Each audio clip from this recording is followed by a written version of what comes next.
J'ai dit ça suffit, il faut pardonner.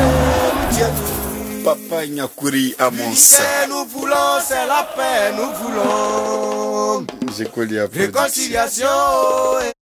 Alors que la date butoir de la clôture de la phase du retrait des cartes d'électeurs en vue du scrutin présidentiel du 25 octobre prochain en Côte d'Ivoire est fixée au samedi 17 octobre, nombreux sont ceux de nos compatriotes ivoiriens qui n'ont toujours pu retirer leurs cartes, qu'on soit en Côte d'Ivoire ou hors du pays.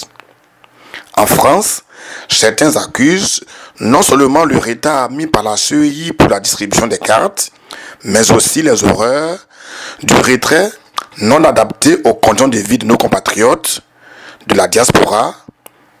D'autres, par contre, estiment que la même CEI aurait péché en ne mobilisant pas la masse.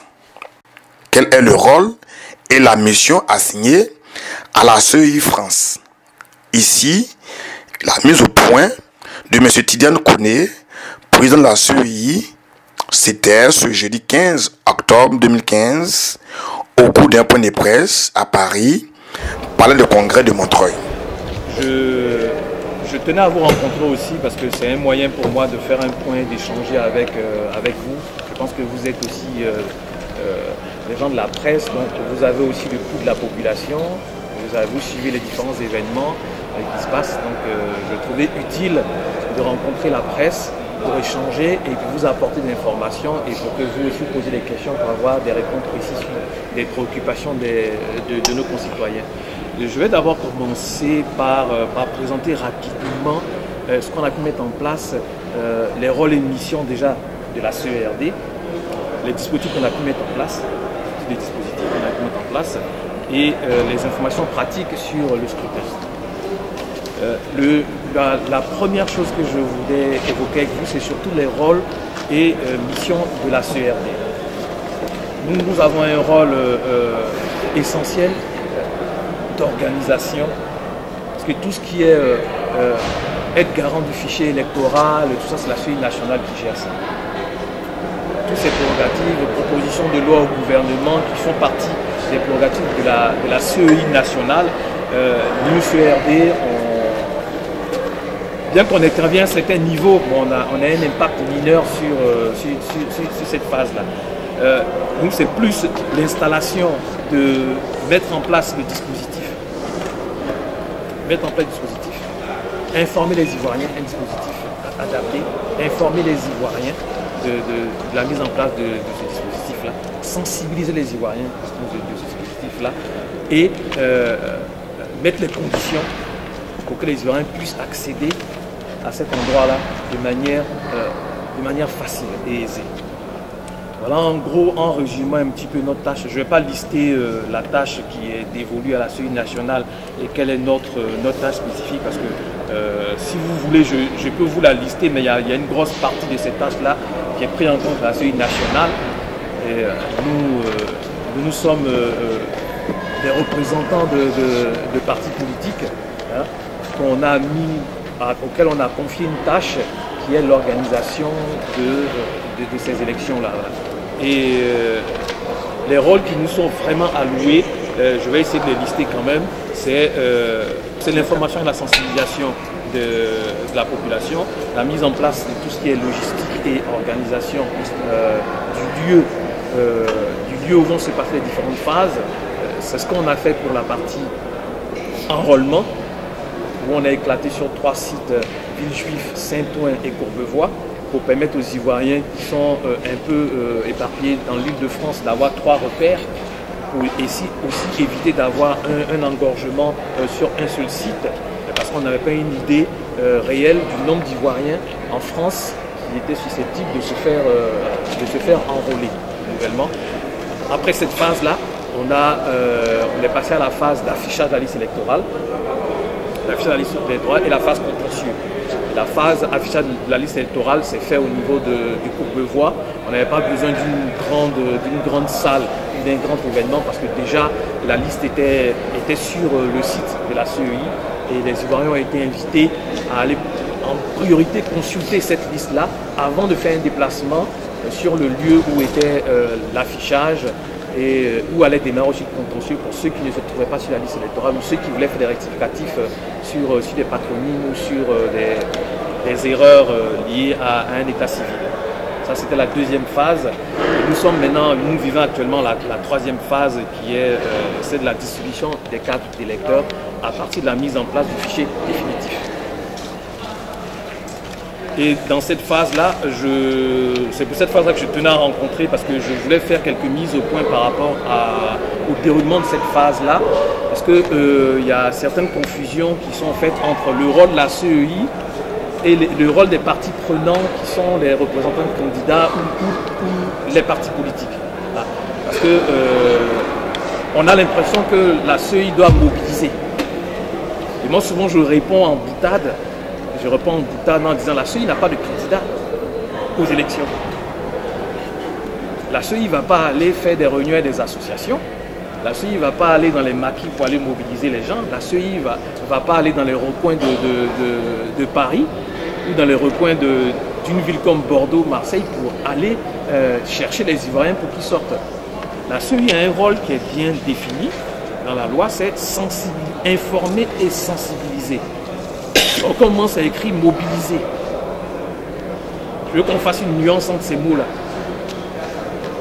Nous, c'est informer et sensibiliser. Donc, on va informer avec les canaux qu'on a à disposition, avec les moyens qui nous permettent d'accéder à certains canaux. Et à partir de ce moment-là, on va insister pour que les Ivoiriens puissent rentrer en possession de cette information-là et se déplacer, venir. Maintenant, ceux qui sont partie prenante de ce processus-là, qui sont les représentants des candidats ou les partis politiques soutenant un candidat, c'est à eux de prendre le relais sur le terrain pour aller voir leurs militants et leur dire « Nous avons besoin de vous pour venir nous soutenir ». Et donc si on ne fait pas ce travail-là ensemble et qu'on se dit nous, on est représentants de partis politiques, vous êtes la CEI, nous, ce qu'on attend, nous, c'est le jour de vote.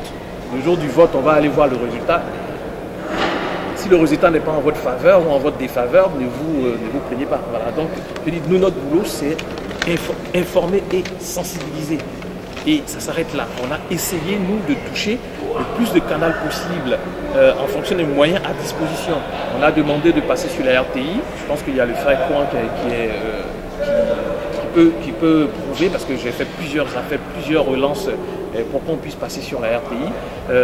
On s'est battu pour passer aussi sur Abidjan.net, parce qu'on essaie de toucher les médias de masse. Nous, on peut pas faire une campagne, on n'est pas en campagne de proximité, nous, une campagne, nous, on touche tous les Ivoiriens et essayer par un biais adapté et adéquat pour toucher tous les Ivoiriens sur tout le territoire français, pour les informer sur les endroits où vont se dérouler la distribution des cartes d'électeurs. Voilà la tâche qui nous est allouée. Voilà, c'est pour ça que je tenais vraiment à cadrer ça pour éviter qu'on dise la CEI n'a pas mobilisé. Moi, c'est deux mots qui ne vont pas ensemble. La CEI n'a pas sensibilisé, je peux l'entendre. La CEI a mal informé, je peux l'entendre. On discute, on essaie de trouver une solution. Mais la CEI n'a pas mobilisé, ça je ne peux pas l'entendre. Ce thème-là, je ne serais pas d'accord avec, parce que ce n'est pas notre boulot, c'est le boulot représentant des candidats et les partis politiques qui soutiennent les candidats. Notons que selon toujours M. Tidiane Koné, le corps électoral en France est estimé à 19 481 avec près de 16 160 électeurs potentiels pour la seule Île-de-France. À moins de 24 heures de la fin du retrait des cartes, seulement un peu moins de 4 000 Ivoiriens sont en possession de leurs cartes dans toute la France. Enfin, s'il est prévu un dispositif particulier pour les retardataires, le jour du vote, c'est-à-dire le 25 octobre prochain, il est vivement conseillé que tous ceux qui souhaitent réellement exprimer leurs droits civiques s'activent immédiatement pour le retrait de leurs cartes au Palais de Congrès de Paris-Montreuil et dans les consulats ivoiriens pour les Ivoiriens de province. Restons toujours à Paris où une autre polémique enfle, celle de la non-participation effective du PDCI à la campagne du candidat du RHDP en France. Une accusation que les délégués PDCI de France, par ailleurs membres de la direction de campagne du RHDP en France, ont démenti au cours d'un point de presse.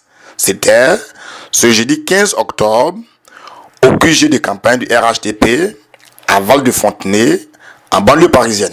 Je vais vous laisser face aux deux conférenciers, à savoir les délégués PDCI de Paris, Ando Anselme et Aidé Patrick. D'abord, dans le déroulement, c'est le délégué Ando Anselme qui va prendre la parole en premier, et ensuite Aidé Patrick suivra. Chers amis de la presse, je vous remercie d'être venus à cette conférence de presse du RHDP. Même si nous sommes tous les deux délégués du PDCI, mais c'est une conférence RHDP et je passe sous le contrôle de notre directeur de campagne qui est Vincent Nizako. Mon intervention en ma qualité de directeur de campagne, adjoint chargé des finances, va se situer à deux niveaux. Le premier niveau, c'est une rectification d'informations, tout le monde sait, et le deuxième, c'est le financement de la campagne. Concernant le premier, j'aimerais apporter une correction et une information diffusée après le lancement officiel de la campagne, selon laquelle les députés PDCI étaient absents.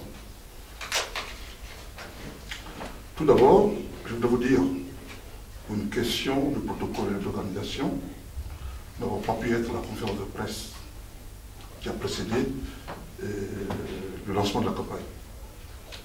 Vous savez tous que nous sommes en France. Il existe des contraintes d'ordre professionnel.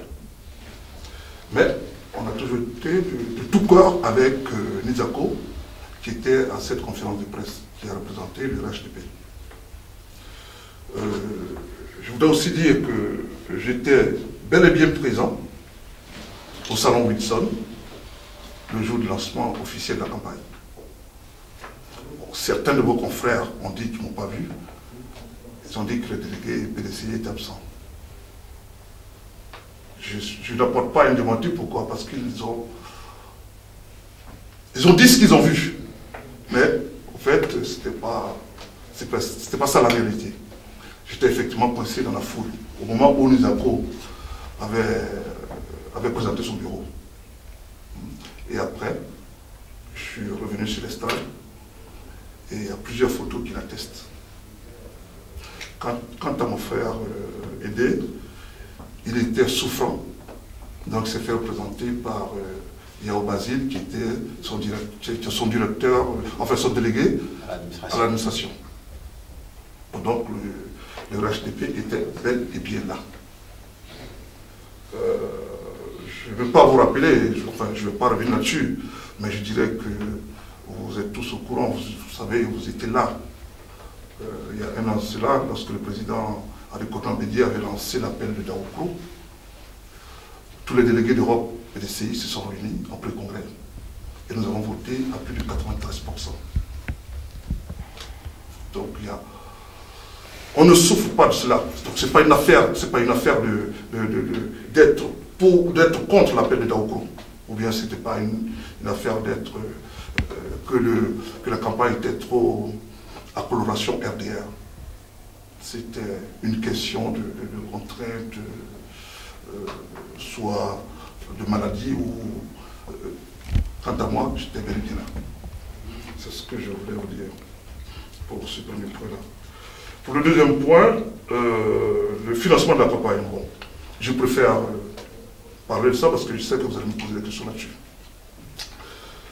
Au niveau de la France, ouais, nous avons reçu une somme de 30 000. Parce que je travaille de concert avec Nizako, qui est le directeur de campagne, ils sont chargés de finances, donc il me tient compte tous les jours que Dieu fait du développement de la campagne. Donc nous avons reçu 30 000 euros que nos responsables d'Abidjan ont jugé bon, voilà, de nous apporter pour faire la campagne.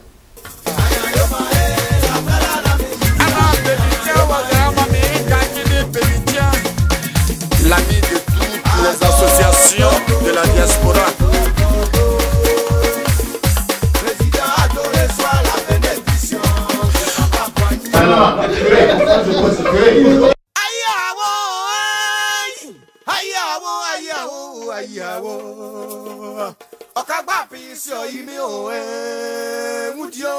J'ai dit ça suffit, il faut pardonner.